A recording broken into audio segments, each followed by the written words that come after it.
के सामने हक क्यों नहीं जताते हैं? हाँ, चाहे वह पैसा हो, जायदाद हो, मकान हो, कोई भी चीज हो, वहां पर आप हक से लेते हैं कि मेरा हक बनता है, मैं भी इस घर का बेटा हूँ, बहू हूँ, बेटी हूँ, मुझे हक से मिलना चाहिए। तो आप भी अपने परमात्मा के पुत्र पुत्रियां हैं, बच्चे हैं, तो हक से आप कह सकते हो कि परमात्मा आप चले गए और मुझे यहाँ पर छोड़कर चले गए। लेकिन आपको गम है, इतना सा भी गम है कि आज हम यहाँ हैं, हमको छोड़कर परमात्मा चले गए, साथ में रहे, सब कुछ किया और आज वो वहां चले गए और मैं यहाँ पर ही रह गया।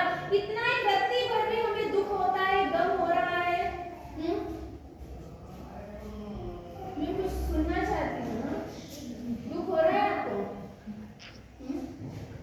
अपन तो कहते हैं यहाँ पे मजा में है, हाँ सही है ना, यहाँ पर ही मस्ती में है, एकदम ये आराम में है।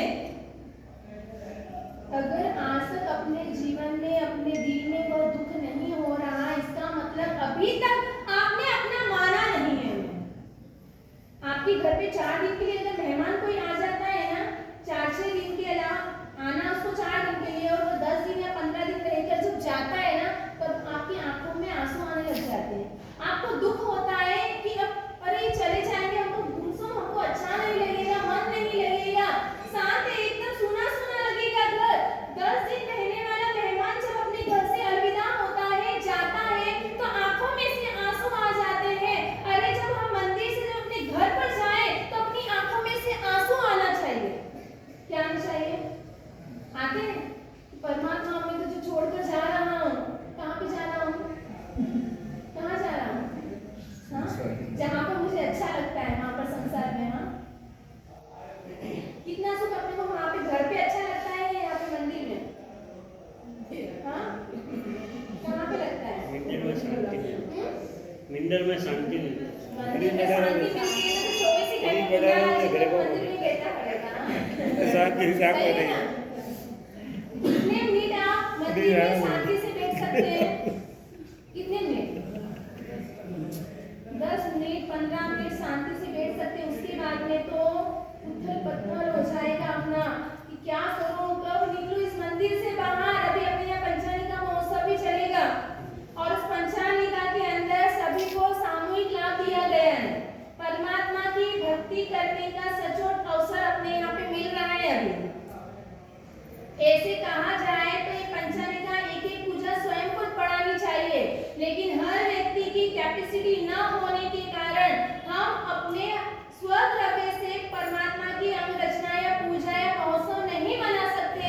तो हमें सामूहिक लाभ मिला है। जब हम पाप भी सामूहिक करते हैं, सामूहिक पाप करने में होशियार होते हैं, लेकिन सामूहिक सामूहिक पुण्य कमाने में हम पीछे रह जाते हैं। अरे कुछ नहीं, अभी नहीं, बाद में ले लूंगा। अगर पिकनिक जाना हो, होटल जाना हो या किसी को पाप के मार्ग में जोड़ना हो तो अपन क्या करते हैं? अभी उम्र नहीं है, खाली चुपचाप बैठ जाओ। क्या करते हैं अपन? हाँ, पाप में उसे जोड़ना हो तो फट से उसे जोड़ लेते हैं। अरे अगर आपके 4 जनों के 6 जनों के आपका ग्रुप है और उसमें बाई चांस 1 या 2 व्यक्ति ऐसे हैं जिसका रात्रि भोजन का त्याग हो, जमी कंद का त्याग हो, जो रात्रि भोजन करता ही नहीं हो, गर्म पानी पीता हो, आलू लहसुन प्याज नहीं खाता है, बाहर का होटल का नहीं खाता है, केवल एक शर्मा शर्मी में आपके साथ में वो चल दिया है, आ गया है व्यवहार को निभाने के लिए। अब 10 जनों के बीच में केवल वह एक व्यक्ति नहीं खाता है, तो उस व्यक्ति को आप क्या करते हो?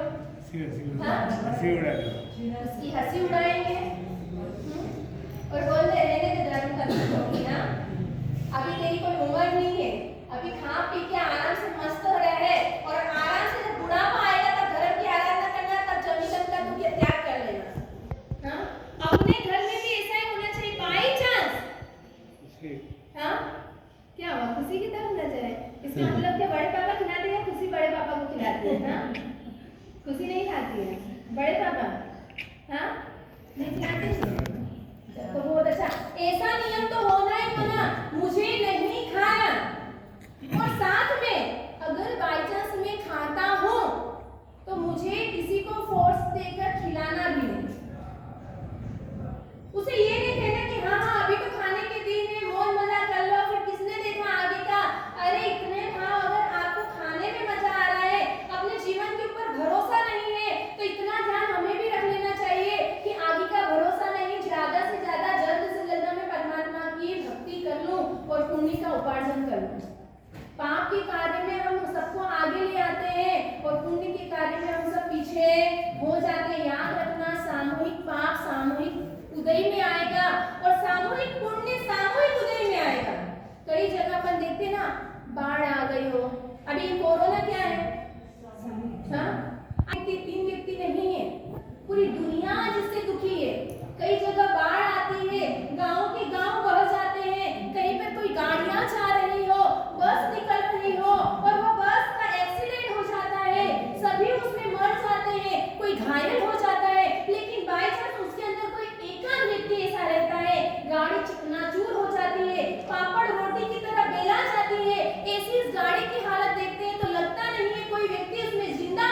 ज्ञानी भी यही कह रहे हैं कि ऐसे पुण्य का उपार्जन करने का सुनहरा अवसर अपने यहाँ पर आया है।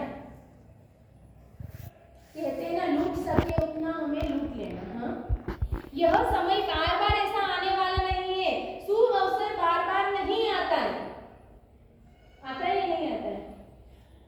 शुभ अवसर कभी भी बार बार नहीं आने वाला है। एक बार एक ज्योतिषी जो थे, उसके घर पे बहुत दरिद्र था, और ऐसे भी कहा गया है जो पंडित वगैरह रहते हैं वो दरिद्र रहते हैं। ज्ञान उनके पास बहुत होगा, लेकिन लक्ष्मी उनके पास में सरस्वती खुश रहती है, प्रसन्न रहती है, लेकिन लक्ष्मी उनसे कितने ही करोड़ों कोसों दूर रहती है। वह ज्योतिषी बहुत दरिद्र था। उसकी पत्नी हर वक्त कहती रहती कि आप जरा सोचो तो सही, घर में दरिद्रता इतनी फैली हुई है, कुछ खाने के लिए अन्न दाना पानी नहीं है, राजा के पास जाकर आप कुछ मांग कर आए। और उसकी ज्योतिषी इतनी फलीभूत होती, अगर वह किसी को कहता तो वह कार्य 100 टन का सोना यानी होता ही होता। जब भी पत्नी कहती, सेठ जी ज्योतिषी वही कहते कि वह समय आएगा, अच्छा दिन आएगा, वह समय आएगा। पत्नी कहने लगी, आप रोजाना यही कहते हो समय आएगा, समय आएगा, मुझे लग रहा है एक समय मैं ही चली जाऊंगी, लेकिन आपका समय आने वाला नहीं है। आपको भी किसी के धर्म आराधना करवानी है तो आप क्या कहते हो? बोल बोल के थक गए, समय आएगा तो सब कर लेंगे। अरे वो समय के भरोसे मत बैठ जाना, थोड़ा तो पुरुषार्थ हमें करना ही पड़ता है। वहां पर वह ज्योतिषी कह रहा है समय आएगा। एक दिन वह समय आ गया। ज्योतिषी ने अपनी पत्नी को कहा कि जा पड़ोसी के यहाँ से ज्वार लेकर आ जा। ज्वार लेके आ जा, भट्टी है, भट्टी के ऊपर एक तपेला रखवाया, पानी का रखवाया, और कहा ज्वार लेकर बैठ जा। पड़ोसी ने भी पूछा कि भाई तू बहन ये ज्वार किस लिए लेकर जा रही है? पत्नी ने तो कह दिया, क्योंकि पत्नी को स्वयं को उस ज्योतिषी के खुद के पति की बातों पर विश्वास नहीं था। ऐसा ही होता है, परिवार वालों को विश्वास नहीं होता है, दूसरों को ज्यादा विश्वास होता है। आज घर पे आप कुछ भी कहोगे, आपके परिवार वालों को आपके ऊपर विश्वास होना नहीं है, लेकिन बाहर के लोग आपकी तारीफ कर देंगे, ये संभव हो सकता है। उस सेठानी ने जैसे सुना, उसने भी सारी तैयारी कर ली। ज्योतिषी ने कहा है तो जरूर वह कार्य होगा। वह भी लेकर बैठ गई ज्वार। पत्नी को कह दिया, जैसे ही मैं स्वाहा कहूंगा मंत्र का उच्चारण करके, जो शुभ समय आया, और उस समय जैसे ही मैं स्वाहा कहूं, और वह ज्वार तो पूरे तपेले में डाल देना। उसने कहा ठीक है। बाजू वाली सेठानी ने भी सुन लिया, वह तो पूरी तैयार हो गई। अब जैसे ही मंत्रों का उच्चारण किया और ज्योतिषी ने कहा स्वाहा, अभी और जैसे ही स्वाहा कहा, सेठानी ने तो डाल दिए। और इधर उसकी पत्नी थी, वह पूछी क्या मैं डाल दूं? डाल दो। और इतने में तो समय ही चला गया। वह सूक्ष्म समय जो मिला था, जो एक अच्छा सुंदर अवसर मिला था, वह चूक गई। और डाल दो करते पूछते पूछते फिर बाद में डाला तो वह क्या हुआ? वह ज्वार ऐसी की ऐसी उस पानी के अंदर रह गई। और उस वक्त वह कहने लगी पत्नी उस पति को, ज्योतिषी को, कि देखो मैंने तो पहले ही कहा था आपको कि कभी ज्वार भी कोई रत्न बन सकते हैं। पति को क्या कह रही है कि कभी ज्वार भी, धान भी कभी रत्न बन सकता है क्या? मुझे तो पक्का विश्वास था कि ऐसा हो ही नहीं सकता है। और उस वक्त सेठानी ने जैसे ही देखा तपेली के अंदर, तो उसके तो सारे ज्वार किस रूप में चमकने लग गए, रत्नों के रूप में रत्न बन गए। वो सोचने लगी अरे ये क्या हो गया? तब ज्योतिष ने कहा देख, तुझे मेरी बात पर विश्वास नहीं था, तूने वह समय गवा दिया, इसलिए तेरी ज्वार की ज्वार रह गई। और इस सेठानी ने उस समय का उपयोग कर लिया, इसलिए वह ज्वार क्या बन गई? हीरा बन गया, रत्न बन गया। अब बस ज्योतिष की पत्नी कह रही है अब दूसरी बार अच्छा मुहूर्त आएगा तब मैं वह कार्य करूंगी। तब दूसरी बार मुहूर्त आने वाला है, ऐसा वह दिन ऐसा शुभ आएगा नहीं आएगा। जिस तरह से वह समय वापस नहीं आने वाला है, उसी तरह से हमें भी भगवान कह रहे हैं, ज्ञानी गुरु भगवत फरमाते हैं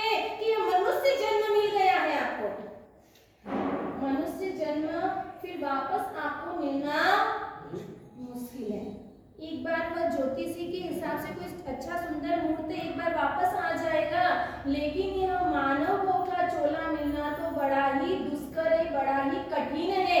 और इस मानव जीवन के अंदर फिर ऐसी प्रभु भक्ति, हमें परमात्मा मिलना, यह भी बहुत दुर्लभ है। और अगर परमात्मा भी मिल जाए, लेकिन परमात्मा मिलने के बाद में ऐसे परमात्मा के ऊपर श्रद्धा और आस्था मिलना होना, वह भी बड़ी ही दुर्लभ है और मुश्किल है। तो हमें भी अपनी जीवन के अंदर, अपनी आत्मा के अंदर वो श्रद्धा और आस्था को बनाए रखना है। जितनी श्रद्धा मजबूत होगी, जितनी आस्था मजबूत होगी, उतना ही हमें चमत्कार मिलेगा।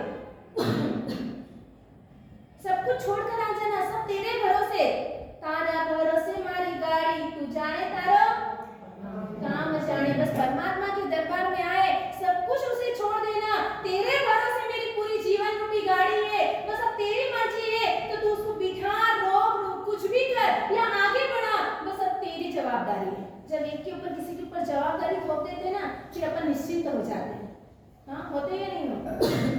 शादी ब्याह में कोई आपके घर पे फंक्शन हो, तो आप किसके ऊपर छोड़ देते हो?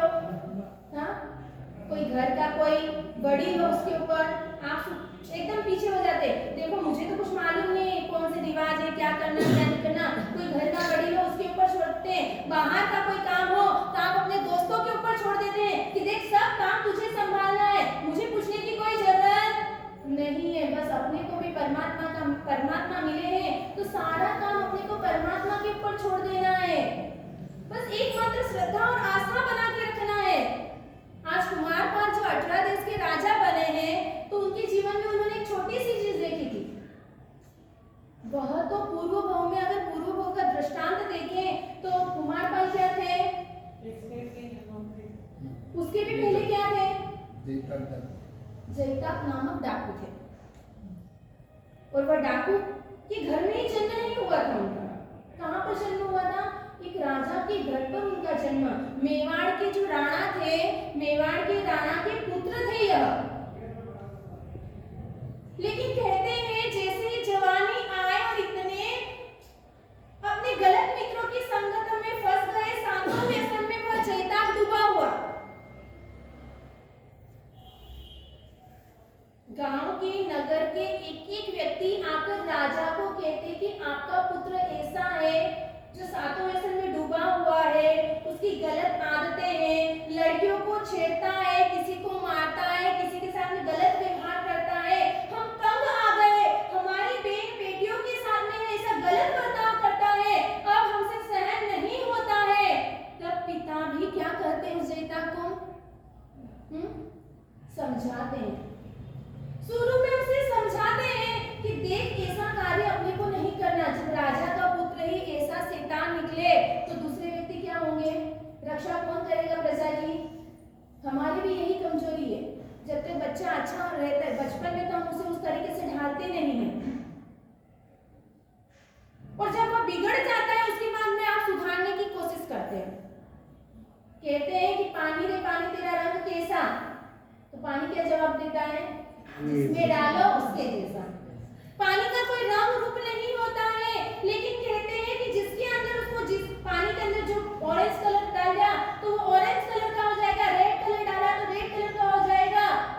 जैसा कलर उसके अंदर डाल देंगे वैसा पानी दिखने लगेगा। तो उसी तरह से बच्चा भी वैसा ही रहता है, कोमल कच्चा घड़ा रहता है।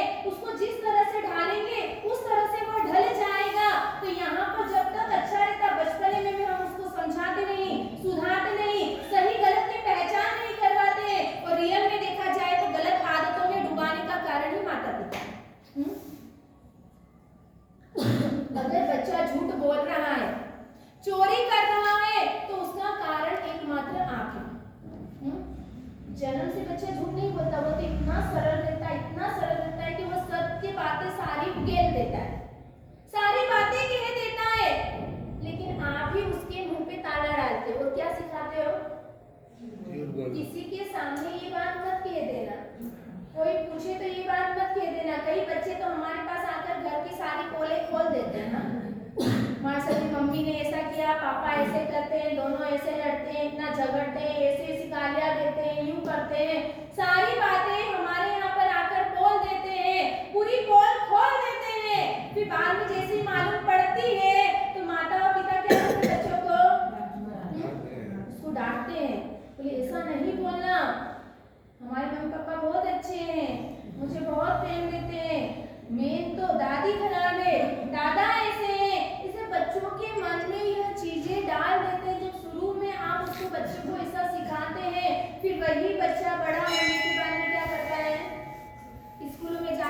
कहते अपना टिफिन अपने को ही खाना, चलो आजकल का समय नहीं है कि आप दूसरों का टिफिन खाएं और उसको खिलाएं, लेकिन शुरू में स्कूल जाते वक्त ही अपन ऐसा बच्चों को सिखा देते हैं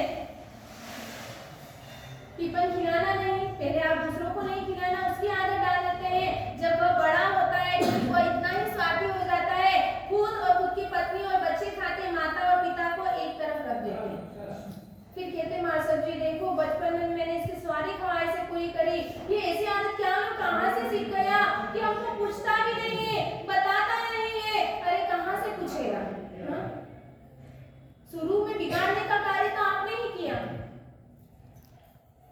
फिर बिगड़ने के बाद में अपने को अफसोस होता है कि मैंने क्या कर दिया। एक बड़े सेठ जी के यहाँ पर पुलिस आ गई। अब सेठ जी सोचने लगे मेरा नाम खानदानी घर है, कभी पुलिस वगैरह आई नहीं मेरी चौखट पे, और आज कैसे आ गए? पुलिस से कहा आपका आने का कारण क्या बना? पुलिस ने कहा आपका एक बेटा है इकलौता। बोले हाँ। बोले हम उसको लेने के लिए आए हैं। उसने पूछा कि भाई तुम हमारे बेटे को लेने के लिए क्यों आए हैं? मेरे बेटे ने क्या गलत कार्य कर दिया है? तब वह कहने लगा कि तुम्हारा बेटा 4 लड़कों के साथ में एक लड़की को बुलाया होटल में और उसके साथ में गलत कार्य करने के लिए, लेकिन लड़की भी होशियार थी। उसको जैसे ही मालूम पड़ा बुलाया गया तो पुलिस को इन्फॉर्म पहले ही कर दिया। अगर मेरी बात पर विश्वास नहीं है तो आप अपने बेटे को बाहर बुलाकर पूछ लीजिए। जैसे ही पुत्र को बुलाया गया घर के अंदर से, सेठ ने पूछा,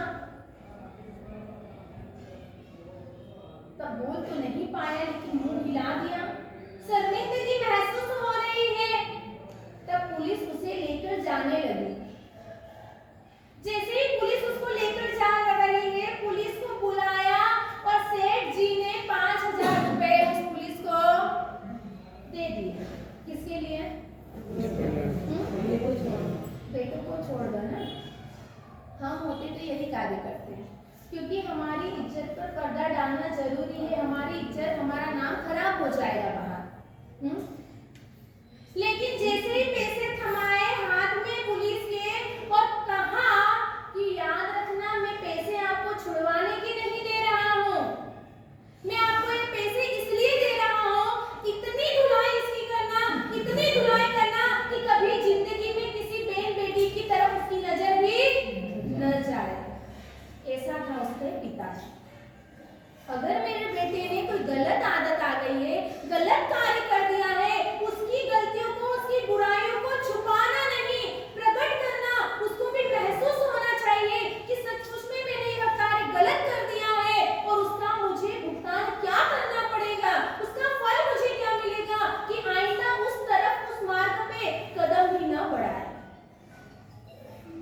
यहाँ पर जब जयताप की इतनी ज्यादा हालत ऐसी होने लग गई, समझाने के बाद में भी नहीं समझ रहा है, तब जयताप के पिता ने कहा कि अगर अब तेरे केस ऐसे सुनने को मिलेंगे तो तुझे मैं अपने राजभवन से, इस नगर से बाहर भेजूंगा, तुझे भगा दूंगा। जैसे ही यह बात कही, जयताप कौन था? क्योंकि कहते हैं गलत व्यसनों में डूबने के बाद व्यक्ति को कुछ समझ नहीं रहता, वो कुछ भी करने के लिए तैयार हो जाता है। और उस वक्त जयताप ने पिता को कह दिया कि आप मुझे क्या भगाएं, मैं पहले से ही राज्य छोड़कर चला जाता हूँ। और पिता को यह कहकर वह निकल गया। अब वहां नगर से वह बाहर निकला, जंगलों की ओर रवाना हो रहा है। अब देखते हैं जैसे ही जंगल में गया, कहते हैं घर पर तो व्यक्ति शेर होता है, बाहर शेर होता है और घर में कोई व्यक्ति बाहर शेर होता है और घर में बिल्ली की तरह रहता है, कोई घर में शेर होता है और बाहर हर तरह के व्यक्ति होते हैं। अब यहाँ पर जयताप अपने नगर के अंदर तो शेर था, लेकिन जैसे ही जंगल में प्रवेश किया है, अब जंगल में प्रवेश करने के बाद में उसे घोर अंधकार के अंदर